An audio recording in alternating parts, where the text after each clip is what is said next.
ಯಾವುದೇ ರೀತಿಯದ್ದು ಶಿಕ್ಷೆಗಳಿಲ್ಲ ಇಲ್ಲಿ. ಆದರೆ ಯಾರು ವಿಡಿಯೋ ಮಾಡಿದ್ರೆ ಅವ್ರದ್ದು ಮಾತ್ರ. ನಾನು ಯಾವುದೇ ವಿಡಿಯೋ ಮಾಡಿಲ್ಲ, ನನಗೂ ವಿಡಿಯೋ ವೈರಲ್ಗೂ ಯಾವುದೇ ಸಂಬಂಧ ಇಲ್ಲ ಅಂತ ಹೇಳ್ತಾ ಇರೋದು. ನಾನು ಜೈಲಿನ ಯಾವುದೇ ವಿಡಿಯೋನ ಕೂಡ ಶೇರ್ ಮಾಡಿಲ್ಲ ಅಂತ ಹೇಳ್ತಾ ಇದ್ದಾರೆ. ಬೇಕಿದ್ರೆ ನನ್ನ ಮೊಬೈಲನ್ನ ಪರಿಶೀಲಿಸಿ ಅಂತ ಧನ್ವೀರ್ ಹೇಳಿರೋದು. ಕರೆದಾಗ ವಿಚಾರಣೆಗೆ ಬರಬೇಕು ಅಂತ ಸೂಚಿಸಿ ಕಳಿಸಿದ್ದಾರಂತೆ ಸಿಸಿಬಿ ಅವರು.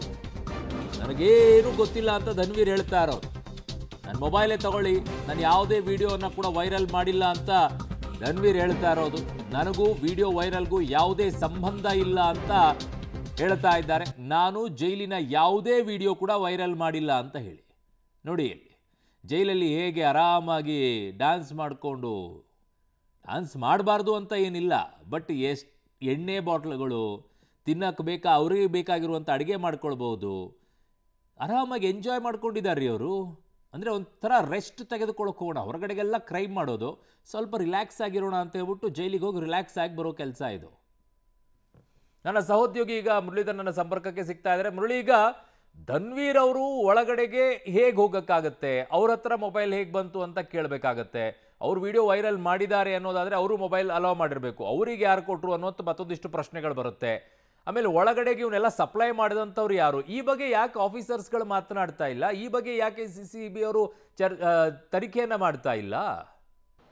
ಅರುಣ್, ಏನಂದ್ರೆ ಪ್ರಮುಖವಾಗಿ ಕೆಳ ಹಂತದಿಂದನೇ ಆ ತನಿಖೆಯನ್ನು ಪ್ರಾರಂಭ ಮಾಡಬೇಕು ಅನ್ನೋ ಪ್ರಯತ್ನಗಳನ್ನು ಮಾಡ್ತಾ ಇರೋಂಥದ್ದು. ಯಾಕೆಂದರೆ ಯಾವಾಗ ಶನಿವಾರ ದೃಶ್ಯಾವಳಿಗಳು ವೈರಲ್ ಆಯಿತು, ವೈರಲ್ ಆದ ಬಳಿಕ ಏನು ಜೈಲಿಗೆ ಹೋಗ್ತಾರೆ, ಜೈಲಿಗೆ ಹೋಗಿ ಭೇಟಿಯನ್ನು ಮಾಡಿ ಅಲ್ಲಿ ಹಿರಿಯ ಅಧಿಕಾರಿಗಳೆಲ್ಲ ಒಂದಷ್ಟು ಚರ್ಚೆಯನ್ನು ಮಾಡುವಂಥದ್ದು. ಅಲ್ಲಿ ಪ್ರಾಥಮಿಕ ಹಂತದಲ್ಲಿ ತಿಪ್ಪೆ ಸಾರಿಸೋ ಕೆಲಸಗಳನ್ನು ಜೈಲಿನ ಅಧಿಕಾರಿಗಳು ಮಾಡ್ತಾರೆ ಮತ್ತು ಪ್ರೆಸ್ ನೋಟನ್ನು ಕೂಡ ರಿಲೀಸನ್ನು ಮಾಡ್ತಾರೆ. 2023 ಮತ್ತು 2025ರಲ್ಲಿ ಇದು ವಿಡಿಯೋ ರೆಕಾರ್ಡ್ ಆಗಿರುವಂಥ ಸಾಧ್ಯತೆಗಳಿದ್ದಾವೆ. 2023ರಲ್ಲಿ ಆಗಿರುವಂಥ ವಿಡಿಯೋ ತುಣುಕುಗಳು ಅನ್ನೋದ್ರ ಬಗ್ಗೆ ಒಂದಷ್ಟು ಹೆಚ್ಚಿನ ಒತ್ತು ಕೊಟ್ಟು ಅದನ್ನು ಪ್ರಸಾರ ಮಾಡುವಂಥ ಒಂದಷ್ಟು ಕೆಲಸಗಳನ್ನು ಕೂಡ ಮಾಡಿದರು. ಯಾಕೆಂದರೆ 2023ರಲ್ಲಿ ಉಮೇಶ್ ರೆಡ್ಡಿ ಇರ್ಬೋದು, ಜೊತೆಗೆ ಬೇರೆ ಆರೋಪಿ ಶಕೀಲ್ದ ಆ ವಿಡಿಯೋ ಇರ್ಬೋದು, ಎರಡನ್ನೂ ಕೂಡ ವೈರಲನ್ನು ಮಾಡಿದ್ದಾರೆ ಅನ್ನೋದ್ರ ಬಗ್ಗೆ ಮಾಹಿತಿಗಳು ಸಿಗ್ತಾ ಇತ್ತು. ಆದರೆ 2025 ಮಾರ್ಚ್ನ ಸಂದರ್ಭದಲ್ಲಿ ಆತನ ಬಂಧನ ಆಯಿತು. ತರುಣ್ ಕೊಂಡರಾಜ್ ಗೋಲ್ಡ್ ಸ್ಮಗ್ಲರ್ನ ಬಂಧನ ಆಯಿತು. ಆತನ ವಿಡಿಯೋನ ಅಸಲಿಯತ್ತನ್ನು ತೋರಿಸಲಿಕ್ಕೆ ನವೆಂಬರ್ 2ನೇ ತಾರೀಕು ಆ ವಿಡಿಯೋನ ರೆಕಾರ್ಡನ್ನು ಮಾಡಿದ್ದಾರೆ ಅನ್ನೋದ್ರ ಬಗ್ಗೆ ಕೂಡ ಮಾಹಿತಿಗಳನ್ನು ಕಲೆ ಹಾಕಿರುವಂಥದ್ದು. ಒಂದು ರೀತಿಯಲ್ಲಿ ಇಡೀ ಪ್ರಕರಣದ ತಿಪ್ಪೆ ಸಾರಿಸೋನ್ನ ಕೆಲಸವನ್ನು ಜೈಲಾಧಿಕಾರಿಗಳು ನಿರಂತರವಾಗಿ ಮಾಡ್ತಾ ಇದ್ದಾರೆ ಅನ್ನೋದು ಸ್ಪಷ್ಟವಾಗಿ ಗೊತ್ತಾಗ್ತಾ ಇರೋಂಥದ್ದು. ಅರುಣ್, ಓಕೆ, ಹಾಗೆ ಸಂಪರ್ಕದಲ್ಲಿರಿ ಮುರಳಿ, ವಾಪಸ್ ಬರ್ತೀನಿ ನಿಮ್ಮ ಹತ್ರ. ಸೊ ಇಲ್ಲಿ ಪ್ರಶ್ನೆ ಉದ್ಭವವಾಗುವಂಥದ್ದು ವಿಡಿಯೋ ಯಾವಾಗಿಂದು ಅನ್ನುವಂಥದ್ದು ಒಂದು ಕಡೆಗೆ, ಯಾವ ವರ್ಷದ್ದು, ಆ ಸಂದರ್ಭದಲ್ಲಿ ಯಾರಿದ್ರು ಅಧಿಕಾರಿ ಅಂತ ಹೇಳಿ.